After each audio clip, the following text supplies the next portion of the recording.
अस्सलामुअलैकुम फ्रेंड्स आज की इस वीडियो में हम लोग बहुत ही important everyday science MCQs cover करने वाले हैं जिसको हम डिटेल में पढ़ेंगे और जिसमें हम लोग मज़ीद रिलेटेड एमसीक्यूज़ इससे सॉल्व कर लेंगे जो कि बहुत ही इम्पोर्टेंट होंगे।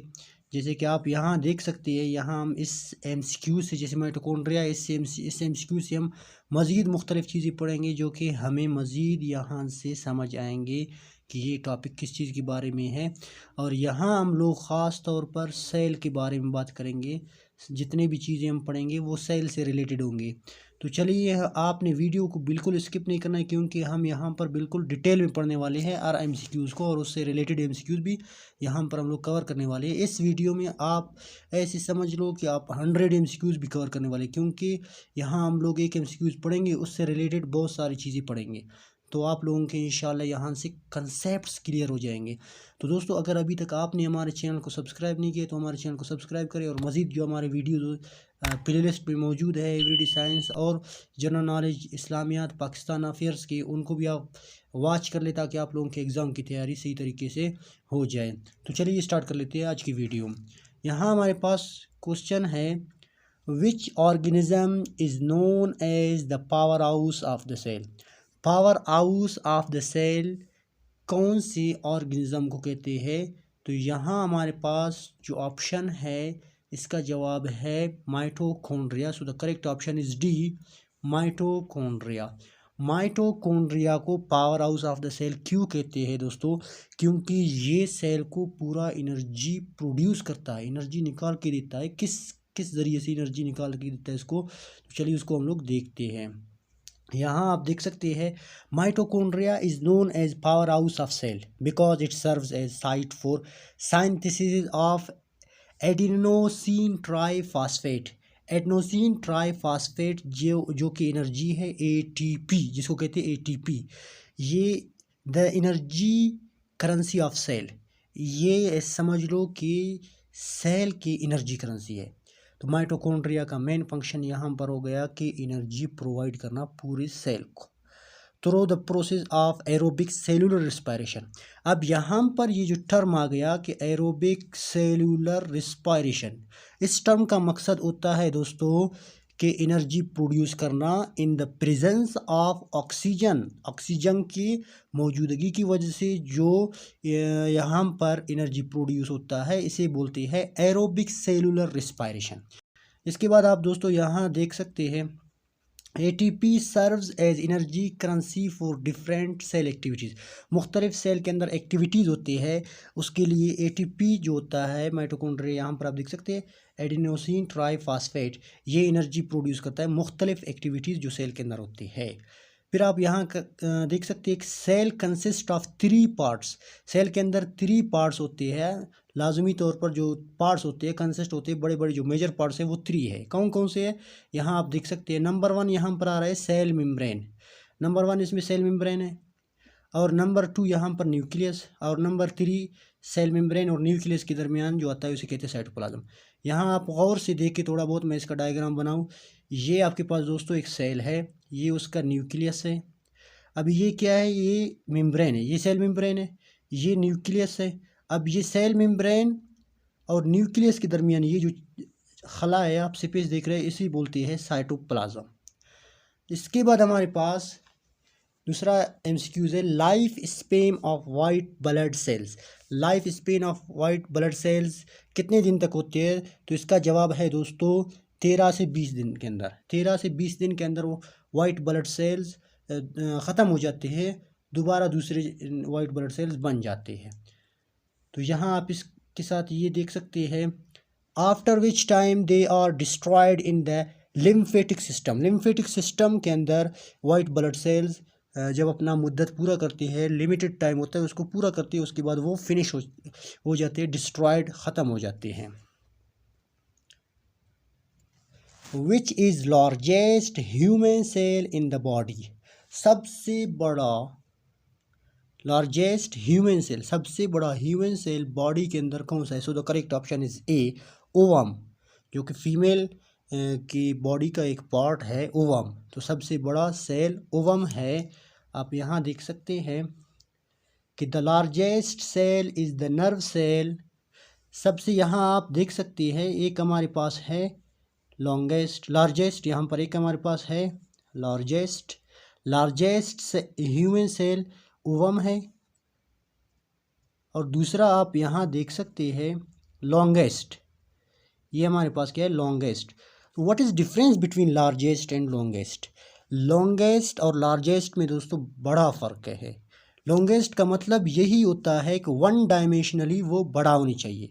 वन डायमेंशनली का मतलब यहाँ ये होता है कि अगर वो बड़ा है तो लेंथ के हिसाब से होगा, या तो वो विड्थ के हिसाब से होगा, या वो हाइट के हिसाब से होगा। यानी वन डायमेंशनली इसको हम यहाँ पर कंसीडर कर लेंगे। At that time we have to use longest term.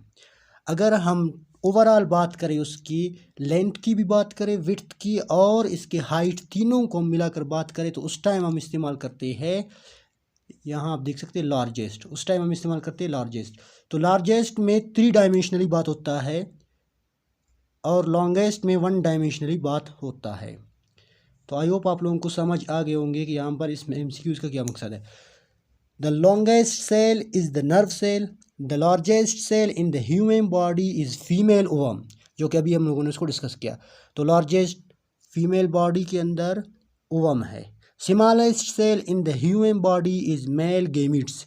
Mail जो गेमिट्स होता है उसे कहते हैं दैट इज़ स्पर्म, जो कि स्पर्म होता है। तो ये सबसे स्मॉलेस्ट सेल होता है ह्यूमन बॉडी के अंदर। Life of red blood cells in testis. Red blood cell जो होते हैं उनकी लाइफ स्पेम कितना होता है? So the correct option is 120, 120 यानी 120 होते हैं। मज़ीद इसके बारे में हम देखते हैं, मज़ीद इसके बारे में हम लोग देख लेते हैं। The life span of a red blood cell is around 120 days.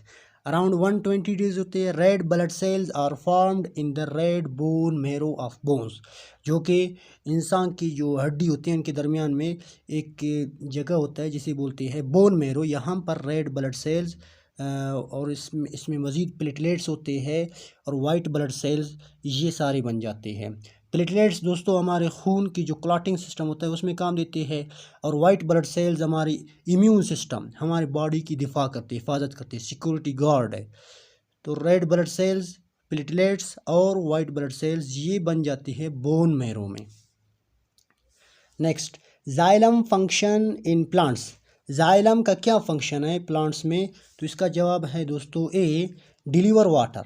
Xylem water को डिलीवर करते हैं प्लांट्स के मुख्तलिफ हिस्सों तक। तो रूट्स हेयर्स के ज़रिए ये वाटर को एब्जॉर्ब करके पूरे प्लांट के अंदर ये ट्रांसफ़र कर लेता है। Xylem is one of the 2 types of transport tissues in vascular plants, the other being phloem. एक है दोस्तों जाइलम जो कि ट्रांसपोर्ट करते हैं पानी को पूरे प्लांट के अंदर मुख्तलिफ उसके पार्ट्स के अंदर लेकर जाते हैं, और एक होता है फ्लोएम जो कि जो खुराक होता है, फूड होता है, उसको मुख्तलिफ जो प्लांट होता है उसके मुख्तलिफ पार्ट्स में इसको प्रोवाइड करता है। The basic function of xylem is to transport water from roots to stems, root से स्टम के अंदर, एंड लीव्स और पत्तों, but it also transports nutrients, ये न्यूट्रिएंट्स भी ट्रांसपोर्ट करता है जो कि ये ज़मीन से लेता है। Biosensor is use to measure. Biosensor इस्तेमाल होता है किस चीज़ को पैमाइश करने के लिए? So the correct option is B, blood glucose level. इंसान के अंदर जो ब्लड ग्लूकोज लेवल को चेक करते हैं, तो उस जो वहाँ पर जो आला होता है, इंस्ट्रूमेंट होता है, उसे कहते हैं बायोसेंसर। यहाँ आप देख सकते हैं इसकी definition. A biosensor is a sensor exploiting a biomolecule and is used to measure the presence of a certain substance in a liquid। Liquid जो कि हमारा खून है दोस्तों, इसमें ग्लूकोज के लेवल को और मुख्तलिफ जो सब्सटेंस होते हैं उनको चेक करने के लिए जो आले इस्तेमाल होते हैं उसे कहते हैं biosensor. For example the medical world uses biosensors to detect a virus in blood cells. Virus को भी डिटेक्ट करती है जो ब्लड्स होते हैं ब्लड के अंदर, और to measure glucose level in blood, या तो ग्लूकोज लेवल को भी, जो ब्लड की ग्लूकोज लेवल उसको भी चेक करते हैं बायोसेंसर के ज़रिए. These are mainly point of care applications where direct results are important. Next, people living in high altitude like mountains usually have, जो लोग mountains area में रहते हैं उनमें क्या होता है? So the correct option is B, larger number of red blood cells. उनमें फिर red blood cells की तादाद ज़्यादा होती है. Decrease in white blood sales results in, white blood sales अगर डिक्रीज हो जाए, कम हो जाए, तो क्या रिजल्ट, नतीजा क्या निकलता है? So the correct option is C, decrease in antibodies. Antibodies जो कि हमारे बॉडी सिस्टम, इम्यून सिस्टम जो दिफाई निज़ाम होता है उसकी हिफाजत करती है, वो कम हो जाते हैं, डिक्रीज हो जाती है. फिर मुख्तलिफ वायरस बैक्टीरियाज हमारी बॉडी पे अटैक करके हमारे अंदर मुख्तलिफ बीमारियाँ जन्म देते हैं. White blood cells are part of the immune system. Immune system के पार्ट है. इम्यून सिस्टम दिफाई निज़ाम को कहते हैं. They help fight infections and protect the body from other foreign bodies. Other foreign bodies का मतलब यहाँ पर होता है कि बाहर से जो वायरस या बैक्टीरिया होते हैं उनसे हमें प्रोटेक्ट करती है, जो इन्फेक्शंस होते हैं उनसे हमें बचाती हैं. When foreign infectious organisms attacked on our immune system, white blood cells respond against them and produced antibodies. जब बाहर से कोई फॉरेन बॉडी हमारे बॉडी पर अटैक करती है तो वाइट ब्लड सेल्स हमारे बॉडी के अंदर एक एंटीबॉडीज़ प्रोड्यूस करती है, जिससे वो उसके ज़रिए वहाँ पर इम्यून सिस्टम फिर महफूज हो जाते हैं, सिक्योर हो जाता है. टू फाइट अगेंस्ट दीज, उनके ख़िलाफ़ वो वहाँ पर फाइट करते हैं. इन्फेक्शियस एजेंट्स कॉल्ड एंटीजेंस, फिर हम लोग इसे कहते हैं antigens. Low white blood cells make you more susceptible to serious infections. तो अगर आपकी लो वहाँ पर बॉडी के अंदर वाइट ब्लड सेल्स लो हो जाएंगे तो मुख्तलिफ बीमारियाँ वहाँ पर पैदा हो जाएंगी. Due to low white blood cells content antibodies production also decrease. Low white blood cells हो जाएंगे तो वहाँ एंटीबॉडीज़ भी बहुत कम प्रोड्यूस हो जाएंगे. Next, the longest cell in human body is, सबसे लंबा सेल ह्यूमन बॉडी के अंदर कौन सा? So the correct option is nerve cell, जो कि इससे पहले हम लोगों ने इसको रिलेटेड एमसीक्यूज में पढ़ा है. तो यहाँ आप देख सकते हैं, the human egg ovum is the largest cell in the body and the nerve cell is the longest cell in the human body. हमने लॉन्गेस्ट और लार्जेस्ट में डिफरेंस पहले एमसीक्यूज में किया है, तो आप उसको और से देखना. यहाँ भी वही चीज़ें रिपीट हुई है. The sperm is the smallest cell in the human body.